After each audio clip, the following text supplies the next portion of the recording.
Good morning. My name is John Banzhaf. I'm a professor of public interest law, George Washington University, right here in Washington, D.C., Disneyland on the Potomac. And I'm perhaps best known for my anti-smoking activities, getting anti-smoking messages on radio and television, and banning cigarette commercials and banning smoking in all the public places, both here and now abroad. But I'm basically an equal opportunity litigator. I go after everyone. And among the other things is that I have brought about 100 legal proceedings successfully challenging sex discrimination against women. I was the one, believe it or not, who got the first women admitted to the Cosmos Club and the Metropolitan Clubs here in Washington, D.C., previously all male bastions. I got the first woman ever admitted to a state military academy. And for my troubles, I've been called a radical feminist, not just once, but in 2 different newspapers. I'm not sure that fits, but that's what I've been called. But in any case, I guess nobody can really call me anti-woman or a male rightist or an arch-liberal or, arch-conservative or libertarian.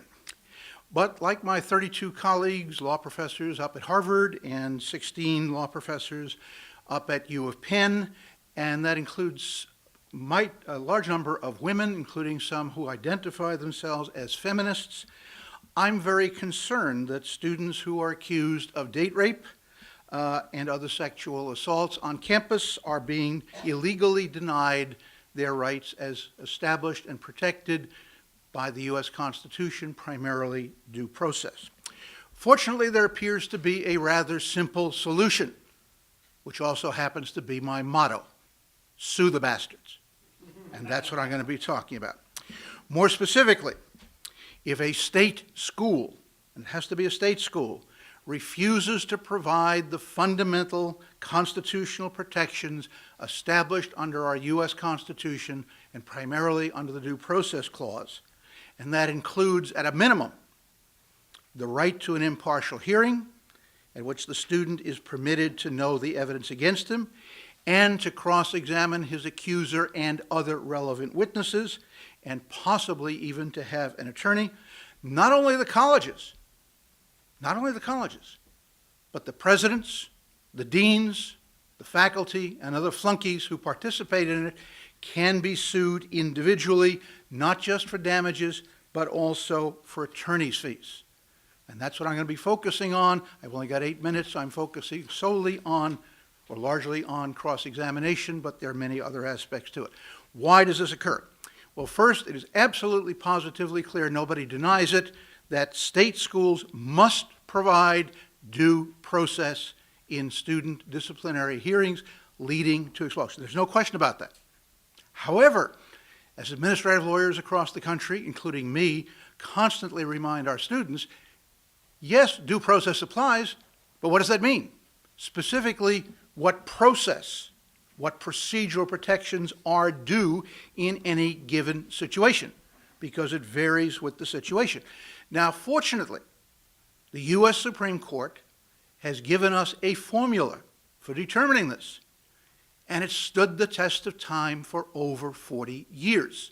So what we have to do is look at each possible procedural protection: an impartial decision maker, notice of the charge, right to examine, right to cross-examine, etc. We look at each one individually, and we ask this question. If somebody is going to be faced with the loss of a serious privilege, that could be a job, that could be a loss of benefits, or it could be being thrown out of school with the stigma that attaches to that, then the entity must adopt any procedure likely to help prevent a false loss of that benefit, provided it is not too expensive or otherwise too burdensome. It is a balancing process. So, for example, in a case where a person faced a loss of welfare benefits based upon testimony from neighbors, which might be biased and might be inaccurate, the Supreme Court said they have a right, under the due process, to cross-examine that neighbor. On the other hand, years later, somebody faced with the loss of disability benefits might think it's the same, but it's not. The same Supreme Court said due process applied, but it did not require cross-examination. Why? Because when you talk about disability, the awards are usually based upon doctors' written reports. It's rather unlikely that these reports are going to be inaccurate or the doctors are lying. Therefore, you don't get to cross-examine. Now, what do we do in a case of college date rape? Well, usually, of course, there are no eyewitnesses who can say, well, this is what I saw. What we usually have is a he said X, she said Y. Their credibility is directly on the line. That is really the only issue, usually, did she or did she not consent? So it seems to me that under those circumstances, cross-examination is absolutely essential.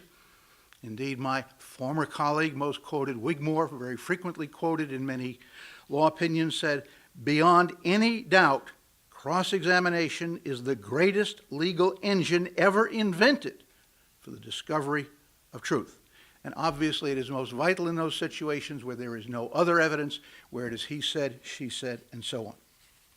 So I think in these cases, very clearly, there ought to be a right.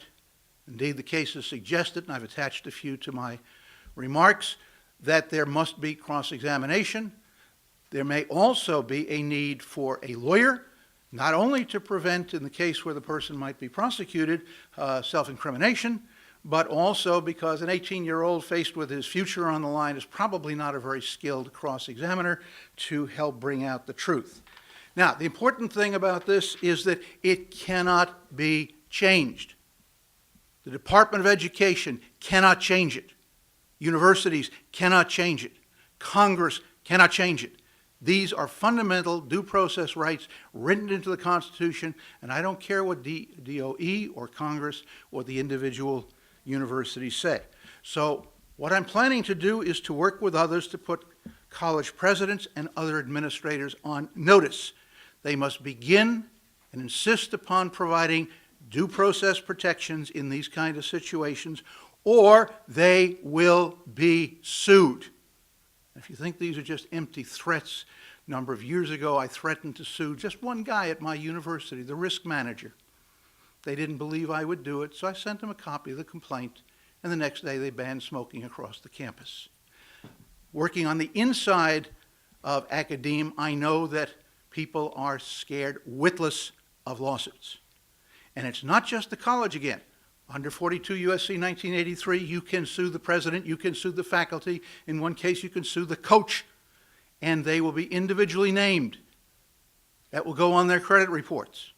They may have to go through pretrial discovery. Very unpleasant if you haven't gone through it. Old gypsy curse. May you be sued, it be in the right. Not a good thing to do. And even if the university says, oh, don't worry, Professor or President, we'll reimburse all of your expenses. Yeah, you going to trust the university's attorney to represent your interests as strongly as those of the college or university? I sure as hell would not. They're likely to throw you under a bus, so anybody sued may have to go out and get their own attorney. So once they are put on notice, legal notice, they can be sued, and if they refuse to provide the protections guaranteed to these students by the United States Constitution, immutable, then my motto and my answer is sue the bastards. And that includes not just the colleges, but the administrators. Well, that probably exhausts about my 8 minutes, so I could get into a lot of others very quickly. But without further ado, I'll mention I do have a handout with a lot of the information, but on to our next speaker.